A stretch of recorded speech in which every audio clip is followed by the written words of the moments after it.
Hola, soy Aldo. Hoy vamos a aclarar algunas ideas equivocadas que se tienen sobre la mente y sobre psicología. En realidad nunca hemos hecho un video de mitos psicológicos, así que ya era hora.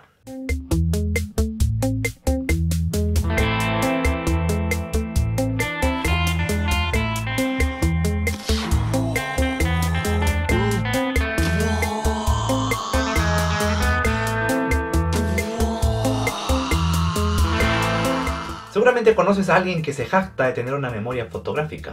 Pues la próxima vez que lo veas, pon tu mano en su hombro y dile: no tienes. Para que alguien tenga memoria fotográfica, la memoria de esa persona tendría que ser como una fotografía, tendría que ser capaz de recuperar esa memoria a voluntad y examinarla en detalle, haciendo zoom en diferentes partes. Pero nunca se ha demostrado que exista una verdadera memoria fotográfica en ese sentido.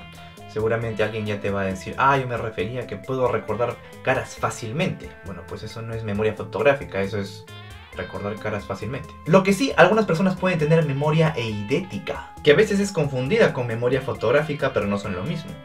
Una persona que tiene memoria eidética puede recuperar vívidamente imágenes después de pocos momentos de exposición, durante un breve periodo después de la exposición, sin usar técnicas mnemotécnicas. O sea, técnicas que te ayuden a recordar. Stephen Wiltshire, un savant del que ya hablamos anteriormente en otros videos, tiene este tipo de memoria. Stephen no puede volver a acceder a la imagen mental que tuvo del paisaje que divisó por breves momentos si se lo pides meses después.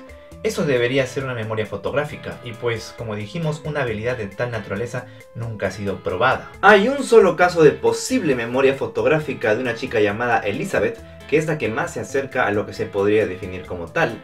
Pero solamente fue un solo estudio que se hizo en ella, y lo más controversial es que se casó con la persona que hizo el estudio. Por eso como que no hay suficiente evidencia para corroborar esto. Pasemos ahora a aclarar otro mito. Algunas personas piensan que las personas con dislexia son aquellas que las palabras las leen invertidas como si estuvieran en un espejo. Pues esto no es cierto. La dislexia es un trastorno que consiste en una dificultad para deletrear palabras, leer rápidamente, pronunciar palabras en la cabeza, pronunciar palabras cuando lees en voz alta y entender lo que se lee.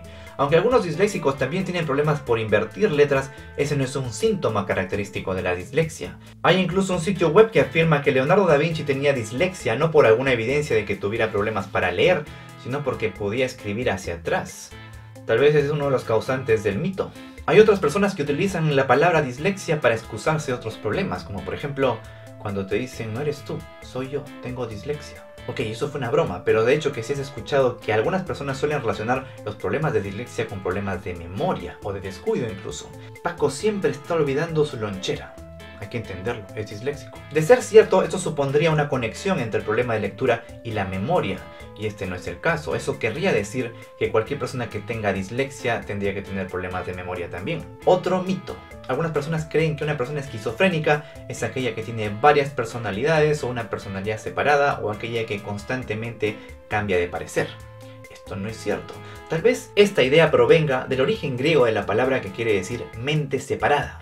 Pero esto es porque las personas que tienen esquizofrenia están separadas de la realidad, no de ellos mismos. O sea, una persona con esquizofrenia no tiene personalidades múltiples. En lugar de eso, tiene ideas falsas o ha perdido el contacto con la realidad. Las personas que tienen esquizofrenia frecuentemente experimentan alucinaciones, sensaciones y percepciones falsas. Entonces, ¿cuál es el trastorno de personalidades múltiples?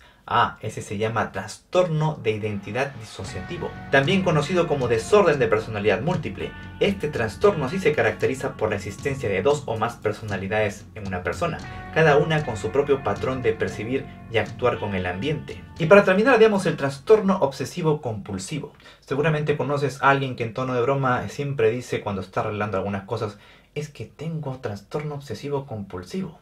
Todo esto tiene que estar arreglado y limpio. No tienes. Esto equivale a decir: no tengo hambre, tengo un desorden alimenticio. El trastorno obsesivo compulsivo, o TOC, es una enfermedad mental grave caracterizada por altos niveles de ansiedad y angustia emocional. Las personas con TOC pueden tener rituales de limpieza, pero no los disfrutan. Mantienen las cosas limpias y organizadas porque de lo contrario experimentan una ansiedad aplastante. Por otra parte, también es importante recordar que no todas las personas con TOC tienen compulsiones relacionadas con la limpieza. El TOC es un trastorno heterogéneo, en otras palabras, se manifiesta de manera diferente en diferentes personas. De hecho, solo una parte de las personas con TOC tienen miedo a los gérmenes o tienen compulsiones relacionadas con mantenerse a sí mismos y a su mundo limpios. Los miedos o obsesiones comunes en las personas con TOC incluyen miedo a los gérmenes, miedo de cometer un pecado, miedo a lastimarse a sí mismos o a los demás, miedo a que se les muera un ser amado, miedo a ciertos números, colores, palabras, miedo a convertirse en depredador sexual. Las personas con TOC realizan rituales para mitigar la ansiedad asociada con sus obsesiones. Estos síntomas varían de individuo a individuo e incluso pueden cambiar durante toda la vida de una persona. Y bueno, hemos llegado al final de este episodio. Espero que hayan aclarado sus ideas equivocadas sobre estos temas. Háganos saber acá abajo en los comentarios acerca de alguna de estas cosas. Si tienes memoria fotográfica 4K Dolby Surround, tal vez tienes múltiples personalidades o multicuentas. ¿Te gusta bailar pegadito? Cuéntanos. Por mí eso ha sido todo. Gracias por ver este video y hasta la próxima.